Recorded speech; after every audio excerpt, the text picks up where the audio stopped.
this is Michael Bosey, and today we're going to talk about refining your value proposition.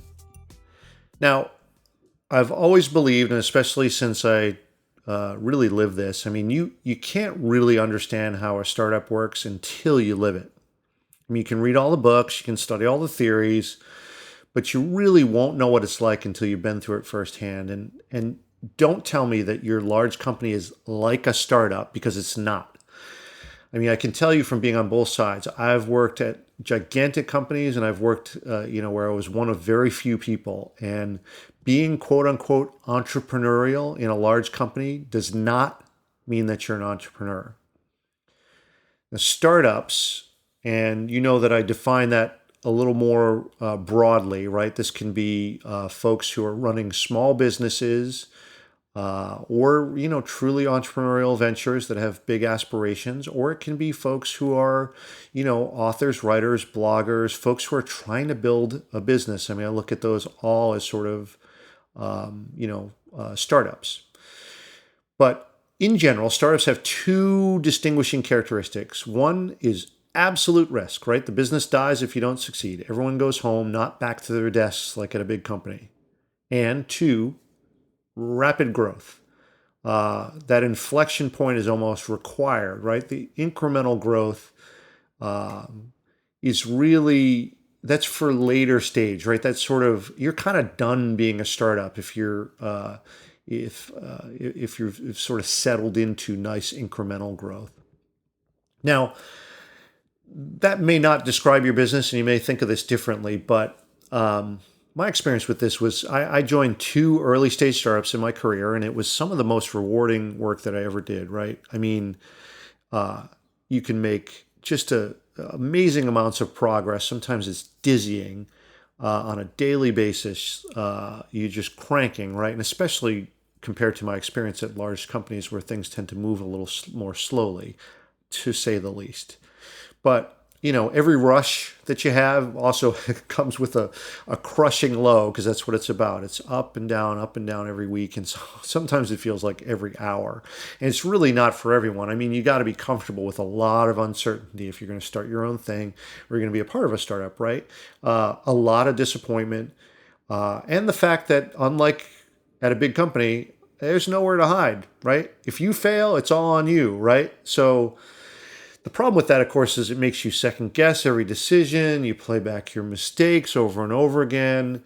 You keep iterating, cycling quickly, and learning at each step until you get it right. And sometimes it takes a lot longer than others.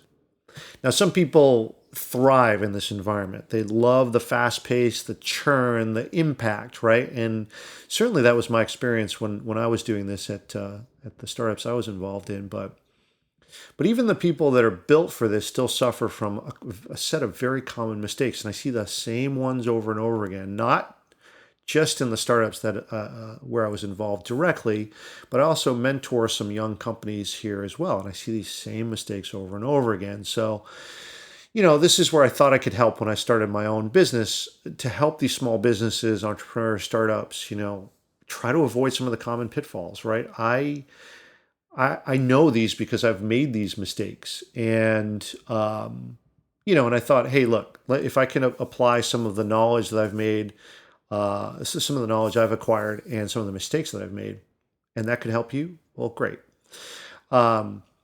So when working with small businesses, I'm going to make a couple of assumptions up front when I'm working with you, or, I'm assuming if you're listening here, or if you're reading, I'm assuming these things are important to you too. One, you need an audience. And of course, as I said in the last episode, right, it's worth making the distinction between an audience and customers. I always say this: every business needs customers or clients, but not all businesses need an audience. So you really got to decide, does my business need an audience? And the second assumption is that you're going to connect over some form of content, right? There are many ways to do this when you start. And I would, of course I would say this, but I would contend that every business needs content. In the digital world, content is how you make connections with customers and clients, right? But what's your content strategy? In other words, what's your intent? Really important question, right? So to answer that, look at your own business right now. What kind of content are you actually creating for your own business? I'm sure you are. I'm sure you're creating content, whether it's, your web page, could be social media, could be your email campaigns. I mean, all that stuff is content. Your pitch, the scripts that you use for your sales reps, all that stuff is content. But what type of content are you creating? Is it simple, passive content like your website, the copy on your website, your tagline, your slogan? You've got to have an online presence, and this stuff is all about branding, right? It's about projecting an image of your business, and it's a place also for potential customers to find out the very basics about you and your mission, right? So you got to have a place there for folks to do that. Or is the content more outbound content, as it's sort of defined now, right? Things like email campaigns, ads or ad copy, your sales pitch, like I mentioned before. This is about sales and marketing. It's about, and that's really in the traditional sense, right? Sales and marketing, plain and simple. It's about creating awareness of your company, which, make no mistake, awareness, it's the first stage, right? People can't do anything with you and your business if they're not aware of it. So it's incredibly important to a young business. So all this stuff has to be, any of this content, right, it has to be very compelling, call to action oriented content. It doesn't matter whether it's meant to be delivered via print, digital, or even in person with that sales pitch, right? And then the third thing is inbound content, right? Are you doing inbound content like blogs, social media, maybe ebooks, white papers, things that you give away in exchange for an email address? This is a little different flavor, and it's the thing that I tend to focus on if you've been listening along with me here through this podcast, right? It's all about providing value to your customers first before you start talking about yourself. It's about them, not you, and it's about building trust, and therefore it's got to be done with a genuine intent. If it's not genuine, people are going to see right through it. And so you really have to say, hey, I want to solve a problem. And probably your business is built around that anyway, right? So this is not a big stretch for most folks, but just think of it as like, hey, I got to do this with my content as well. And when you're building trust around this generosity with genuine intent, it's one of the deepest connections you can make with your customers, and it's going to pay off bigger, but only in the long view. Because you got to think about this as it's going to take a lot longer than what you might think. If you set a sales rep off, a sales rep can maybe convert quicker, but of course, it's just a completely different model. If you're using content strategy, content marketing, it's just going to take a little bit longer.